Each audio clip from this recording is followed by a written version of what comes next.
Ce qu'on va faire, on va ajouter un nouvel accessoire au formulaire de dépenses, juste ici. Ce sont nos composants. Nous pouvons les nommer comme nous voulons, mais je le nommerai lors de l'enregistrement. On va marquer ici OneSave dépenses data. Je le nomme simplement sur quelque chose parce que je veux préciser que la valeur de cet accessoire doit être une fonction de fonction qui sera éventuellement déclenchée lorsque quelque chose se passe à l'intérieur de ce composant. Maintenant, juste en dessous de const new dépenses, on va rajouter de l'espace pour marquer const save dépenses data et on va rajouter handler. En fait, je vais ajouter un gestionnaire de données de dépenses, const save, et il est important en tant que paramètre ici. On va rajouter une fonction fléchée, et à l'intérieur ici, on va rajouter entered dépenses data. Le nom du paramètre dépend de vous, c'est votre fonction, mais maintenant je précise que cette fonction s'attend à obtenir ce paramètre. Et puis ici, nous allons rajouter const dépenses data. On rajoute ceci. Virgule. Et puis dans nos crochets, on va rajouter 3 petits points entered dépenses data. Juste pour expliquer à quoi servent les 3 petits points. Les 3 petits points en JavaScript sont les spread rest operator. Les spread operators permettent d'éteindre une expression dans les endroits où de multiples arguments qui sont attendus. Je retire toutes les paires clés valeurs et les ajoute à ce nouvel objet. Puis j'ajoute une nouvelle clé à la clé ID, comme ici. Du coup, ici on va rajouter ID. ID ça veut dire identifiant. Mat.random, vous mettez des parenthèses. Alors, c'est quoi math? Math, ça signifie mathématiques aléatoire. Aléatoire en chaîne. Pour la convertir en chaîne, si vous voulez. Point toString. Et bien sûr, vous rajoutez des parenthèses. Ce n'est pas une idée parfaite et unique. Théoriquement, nous pourrions générer la même valeur 2 fois, mais c'est assez bon.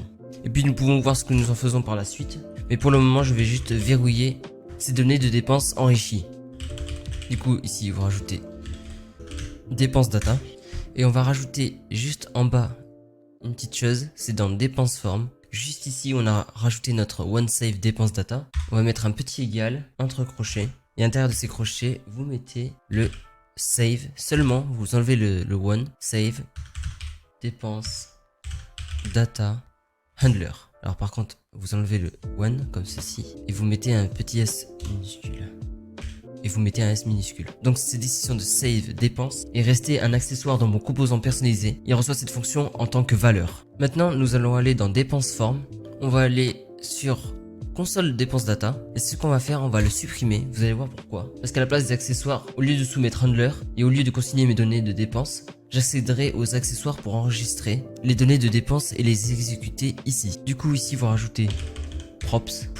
Vous rajoutez OneSave dépenses data, comme ceci. Et bien sûr, vous mettez entre parenthèses, point virgule. Ensuite, vous rajoutez dépenses data dans les parenthèses. Par conséquent, encore une fois, dans app.js, nous pouvons ajouter une fonction. On va écrire const. Juste ici, on va mettre add dépenses handler. Nous prévoyons d'obtenir nos dépenses ici en tant que paramètre, puis nous en ferons quelque chose pour le moment. Vous rajoutez égal dépenses, fonction fléchée, et vous mettez les crochets avec un point virgule, comme ceci. Je vais simplement annuler le journal dans l'application JS et les dépenses de la console. À l'intérieur, on va marquer console.log entre parenthèses in app.js. Nous n'avons pas encore tout à fait appris comment nous pouvons rendre des listes de données de manière dynamique.